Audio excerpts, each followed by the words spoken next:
Well, here we are, live again. Wow, that took a long time to get to the 25th episode. Completely forgot about doing this in the mornings. Actually, I can't say I forgot. Actually, every day it nagged me that I wasn't doing it, but I was busy doing other things, not the least of which was trying to teach, but also be a parent to some toddlers. Once my wife went back to work, it was downhill for sure for getting extra time to get things done. These are my old glasses. They are very dirty and hard to see and probably look a little weird. But my daughter was playing. Bad parenting. I had set mine down on the table, and to avoid getting them pulled off by my son, who loves to pull them off my head, and she thought that they bent the other way and just kind of snapped one arm off. So, needless to say, that got smashed. So, thankfully, I have a decent set of frames that I was able to call my optometrist office, and they are getting me the parts to bring it in one day and get them kind of glued back together, I guess. I sent them pictures. They didn't believe me that it was just the little screw part, but it was, and so they ordered it in, and they said they would come get it, or I should come get it whenever they called me. So, needless to say, yeah, what can you do about it?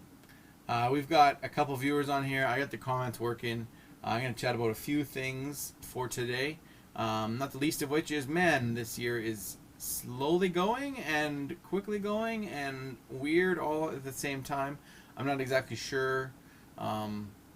Yeah, these last 2 weeks are a blur. The world has changed, even again. It changed in March when we had COVID. It's changed again. And I think for the better overall.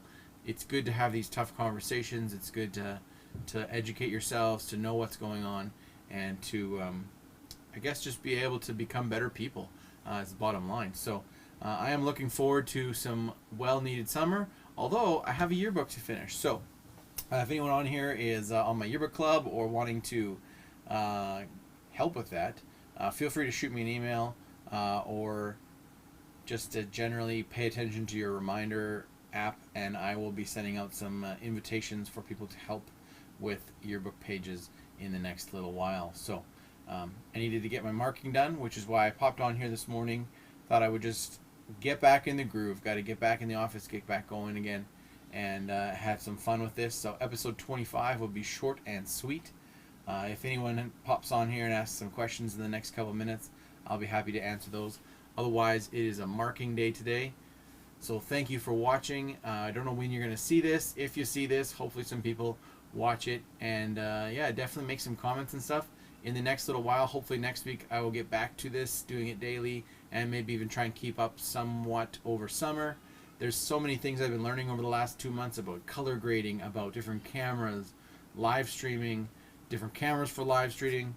I don't detest the Canon M50 as much as I used to, but it is not a live streaming camera. So when you use it for what it's supposed to be, which is like record things and snippets and more of a cinematography, kind of a filmy look, if you will, it has some really amazing qualities, not the least of which is it's 4K. It's super small. You can get a speed booster and adapt it to regular size EF lenses that we would have on our, say, ADD or any of the other cameras that are in the school, and it actually turns out to be a pretty good rig. Really fast in terms of burst mode, kind of shutter speed stuff. I honestly, the menu is so different than the SLRs that I'm used to. Even moving from a T5i to an ADD, all very similar. The menu is similar.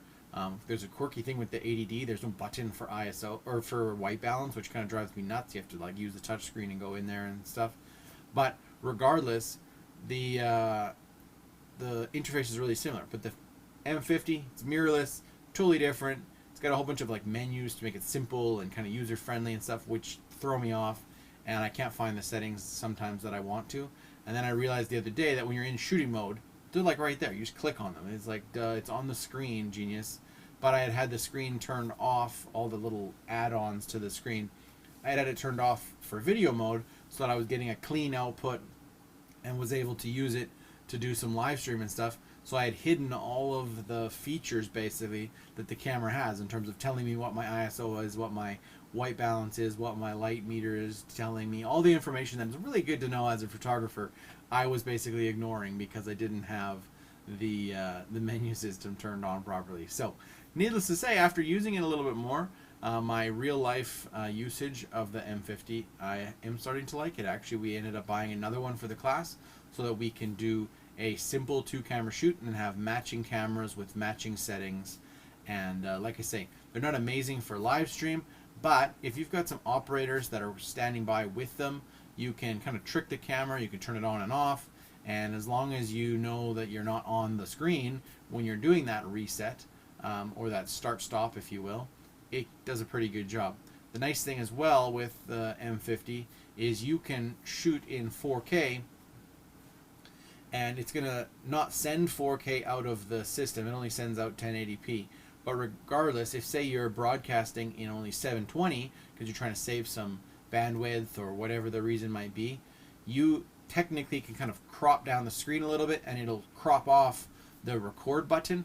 Or you could hide that with a letter bar. You could put a set of black lines top and bottom. You could also hide it with a title. You could stick like a logo for the school right over top of where the record icon would be. And because we're using vMix, you have that layered capability. I realized that next year I'm going to hopefully upgrade our vMix to the Pro 4K version, and it gives us like moving lower 4/3 stuff. I think this still works. Oh, I got to be in the right program. If I hit this, nope, that does not work. That is clearly the other camera. I moved all the cameras around. I started changing. I think this is a great video. I started changing the studio around here to kind of simplify things because I'm going back to my own real life studio and not the I got to bring everything home from the school studio. So I will be down to just like a little bit of a webcam kind of cheesy camera when this is all finished, because the rest of the stuff I'm going to stash back at the school so it stays safe. I don't know why there's a hammer.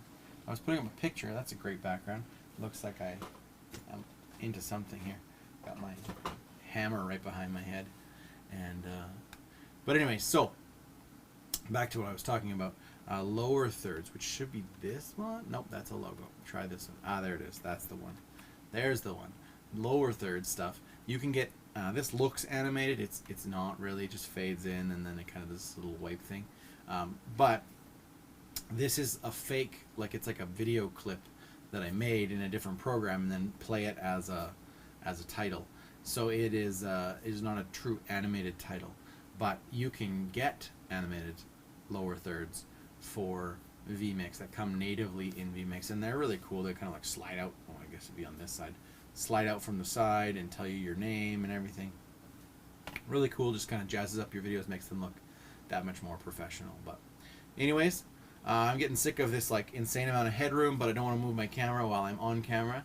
So I'm going to sign off for today. There's no questions, no comments. There's only 2 people watching. There's 1 person watching. Hopefully there's 1 person watching. I don't even know how the numbers work with this crazy software. But regardless, I'm going to get back at it. And for those of you who are subscribed to our channel, hopefully this wasn't a complete waste of time. I'm sure it was a little bit, but it was good talking with you, and look forward to meeting you or talking with you in the future. See you later.